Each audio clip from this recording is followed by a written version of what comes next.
মা যখন দ্বিতীয়বার বিয়ে করেছিলেন তখন তিন্নির বয়স 4 বছর। তিন্নির নতুন দাদি তাকে মার বাসর ঘর থেকে টেনে নিজের ঘরে নিয়ে গিয়েছিলেন, তবে বেশিক্ষণ আটকে রাখতে পারেননি। তিনি কোনো মতে নিজেকে ছাড়িয়ে নিয়ে মার কাছে চলে গিয়েছিলেন। মাকে জড়িয়ে ধরে কাঁদতে কাঁদতে বলেছিল, আমি তোমার কাছে থাকবো মা, তুমি ছাড়া আমার ঘুম আসে না।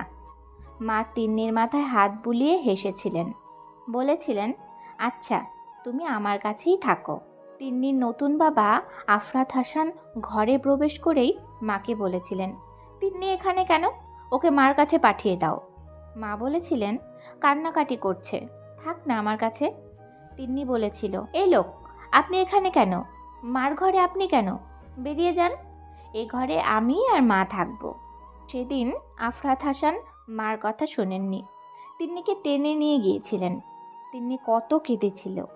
লোকটার গালে গলায় নখের আঁচড় বসিয়েছিল, তাও শেষ রক্ষা হয়নি। লোকটা তিন্নিকে একটা অন্ধকার ঘরে বন্দি করে দিয়েছিল।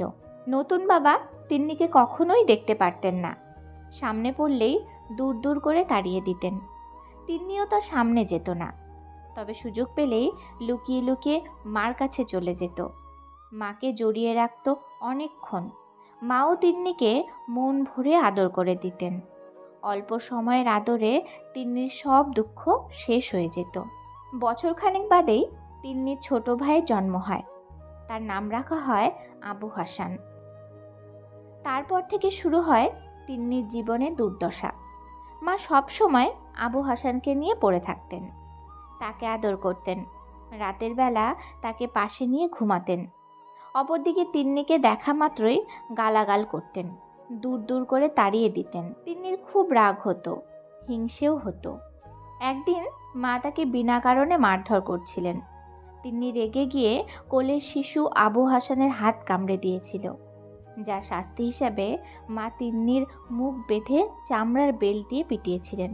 শুধু তাই নয়, এ ঘটনার পর টানা 4 দিন তাকে খাবার খেতে দেওয়া হয়নি। 18 বছর বয়স হতেই তিন্নিকে বিয়ে দেওয়া হলো। বাবা মা চাইলেই তিন্নিকে ভালো জায়গায় বিয়ে দিতে পারতেন, কিন্তু তারা তা করেননি। তারা চাননি তিন্নির দুঃখ দুর্দশা কমুক, আর তাই তাকে বিয়ে দিয়েছিলেন রিক্সা চালকের কাছে। সেই রিক্সা চালক কাউসার মিয়া, 24 বছর বয়সে রোগাসোগা একটা ছেলে, ঘরে অসুস্থ মা, ছোট ছোট 4টি বোন। কাউসার রিক্সা চালিয়ে যা পায় তা দিয়ে নুন আনতে পান্তা ফুরোয় অবস্থা। তার ওপর তিন্নি নতুন সদস্য যুক্ত হলো। সেই ছোটবেলা থেকে অযত্ন, অবহেলা আর অত্যাচার সহ্য করে তিন্নির গা সওয়া হয়ে গেছে। শরীর ও মন দুটোই অভ্যস্ত হয়ে গেছে। তাই তিন্নিও 7-5 ভাবেনি, হয়তো দিনের পর দিন না খেয়ে থাকতে হবে, অসুস্থ শাশুড়ির বকাঝকা শুনতে হবে, রিক্সা চালক স্বামীর মার খেতে হবে। কিন্তু তেমন কিছু হলো না। বিয়ের 1 বছর হয়ে গেল। এই 1 বছরে কেউ তিন্নিকে তুই করেও বলেনি। তিন্নি শাশুড়ি তাকে নিজের মেয়ের মতোই দেখেন। আর কাউসার তিন্নিকে মন প্রাণ দিয়ে ভালোবাসে। হয়তো দামি কাপড় চোপড় কিনে দিতে পারে না, হয়তো দামি গাড়ি চড়াতে পারে না, হয়তো ভালো রেস্তোরাঁয় ডিনারে নিয়ে যেতে পারে না, তবে প্রতিদিন ঘরে ফেরার সময় কিছু না কিছু নিয়ে আসে।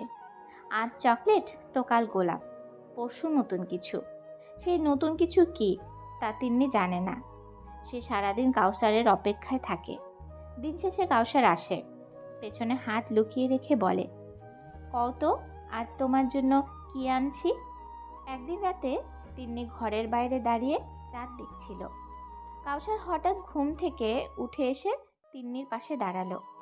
তিন্নি চোখ দিয়ে বয়ে যাওয়া জলের ফোঁটা চোখে পড়তেই আঁতকে উঠেছিল। কান্তাসো কেন বউ, কি হয়েছে তোমার? তিন্নি মুখ তুলে তাকিয়ে বলেছিল, অট্টালিকায় শুয়ে যা পাইনি তুমি ভাঙা ঘরে রেখে তার থেকেও বেশি দিয়েছ। সত্যি, ভালোবাসতে টাকা লাগে না, লাগে সুন্দর মন আর উদার মানসিকতা।